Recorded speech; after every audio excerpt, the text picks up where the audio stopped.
Welcome back to Riding Bikes in San Diego. We are on Fairmount going north down the hill as we do. Also, we have a new camera. Holidays came a bit early this year for Riding Bikes in San Diego. I wanted to show you on this route, and I think it looks better than it ever did because this camera has better quality. Take a look over to the left. You see that car in the bike lane with the hood up. So I saw that on my commute in and I was thinking like, wow, hopefully that person gets some help and they can get that car out of the bike lane pretty soon.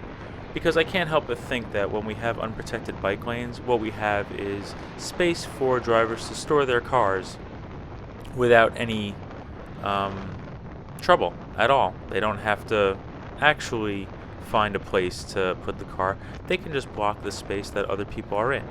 So you might imagine I was a little bummed when I was riding home later.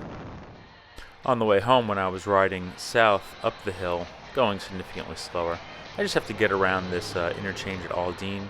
But we've talked about this in previous videos. It's way easier to do this when drivers aren't going that fast, when everybody has to slow down because there's a stop sign at the end of that exit. But we make it through. Really appreciate everybody being cool. And I can't help but notice that after I pass this area and start approaching the little bridge that goes over Aldine, that car is up there. It's still there. Now, this is a pretty wide bike lane. It doesn't have any buffer. It's just paint. But really, it's a road shoulder. And it's a road shoulder that's designed so that somebody can break down in their car, get out, and do something about it. It's wide enough for a tow truck to come in. But this has been all day. Like, we saw this thing at around 7:15, 7:30 in the morning. And now we're coming home at almost 5 o'clock. And it's still there. And that's a bummer. There's nobody there. The hood's been up all day. Part of me had the impulse to stop and report it.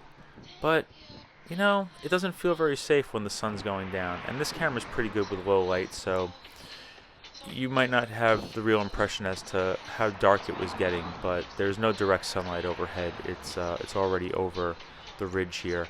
And it felt dangerous. It felt like not a spot to stop. I don't know why that car has been able to be there all day with the hood up. I know that police drive this road. I know that bus drivers are on this road.